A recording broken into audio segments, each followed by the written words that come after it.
Միանում եմ բոլոր խոսքերին, մի քիչ առաջ գամ, իջնել եմ ներքև, աստիճան, հա? Գամ ստեղ, հա? Դե ախր տենց մեկը վերև, մյուսը ներքև, ես երևի խոսեմ քրեական գործի նյութերից, որոնք ներկայացվել են դատարան, ինչպես արդեն գործընկերս տեղեկացրեց, 135 հատորից բաղկացած քրեական գործ է ներկայացվել, առերևույթ սա կարող է թվալ, թե բավարար ջանասիրությամբ 53, 51, վերջում 22 անձից բաղկացած քննչական խումբը կատարել է բոլոր հնարավոր ապացուցողական գործողությունները Սամվել Կարապետյանի եւ այլոց մեղադրանքները հիմնավորելու տեսանկյունով, բայց գործի ուսումնասիրությամբ պարզվեց այն, ինչպիսի մտահոգություններ մենք ներկայացրել ենք դատարաններին 10 ամսյա նախաքննության ընթացքում։ Ուրեմն տեսեք, հարցաքննվել են 40 անձ, որոնցից որևէ մեկը Սամվել Կարապետյանին վերագրվող արարքների առնչության վերաբերյալ որևէ փաստական տվյալ չի տվել։ Կատարվել են 81 զննության արձանագրություններ, բացառապես փաստաթղթեր են զնվել, այդ փաստաթղթերից որևիցե մեկում Սամվել Կարապետյանի անունը չի հիշատակվում։ Հիմա նման պայմաններում հմեկով ելույթ ունենալ, ներկայացնել, որ այնտեղ գումարային ահավոր թվեր եւ այլն, որ փողերի լվացման գործընթացն է կազմակերպել եւ այլն, չգիտեմ, դատալսումները վստահեցնում եմ ձեզ դրանց բոլորի պատասխանները տալու են, ամեն ինչ պարզվելու է, նաև ձեզ հետևյալը ասեմ, մենք շուրջ 10 ամիս կալանքի ցանկացած նիստի ժամանակ երկարաձգման դատարանին ներկայացել ենք շուրջ 2 տասնյակ փաստարկներ,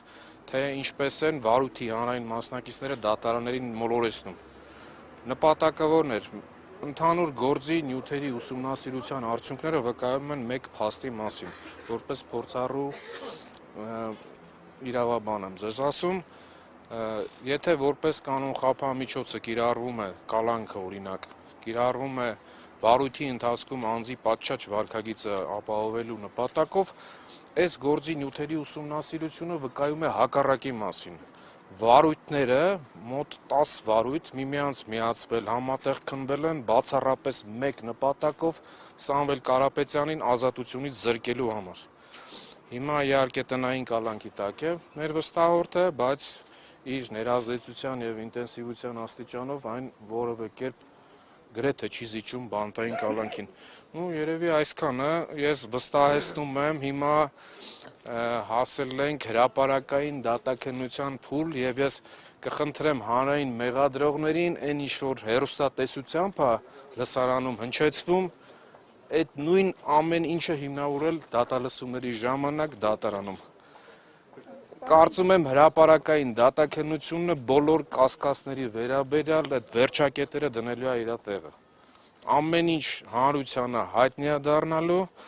ամեն ինչ բացահայտվելու է, թե այս քրեական գործի նախաձեռնման պատճառը, նաև համոզված եմ դրա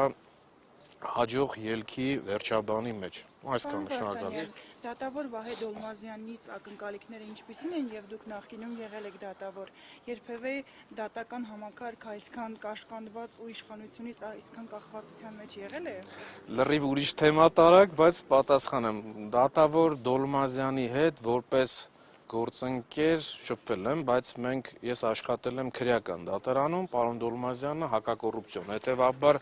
զուտ իր կայացրած դատական ակտերին ծանոթ եմ արդեն փաստաբանական գործունեությամբ զբաղվելու ժամանակահատվածից։ Այս վարույթով պարոն Դոլմազյանը 2 անգամ մասնակցել է եւ մեր հույսը նաև հավատը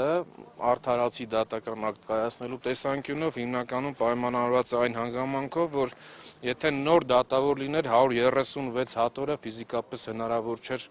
մարսել, ծանոթանալ եւ համապատասխան որոշում կայացնել։ Իսկ պարոն Դոլմազյանը համոզված եմ գոնե 65-70%-ով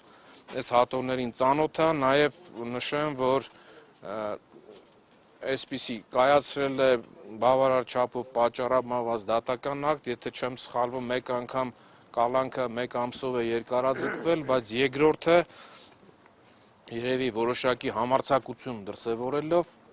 բանտային կալանքի միջնորդությունը մերժել է, ավելի ճիշտ մասնակի է բավարարել եւ որպես խափան միջոցը կիրառել տնային կալանք, ինչը կարծում եմ նախորդող իրադարձությունների պայմաններում բավականին համարձակ որոշում էր։ Ես դա ասում եմ նաեւ որպես նախկին դատավոր։ Այսքանը։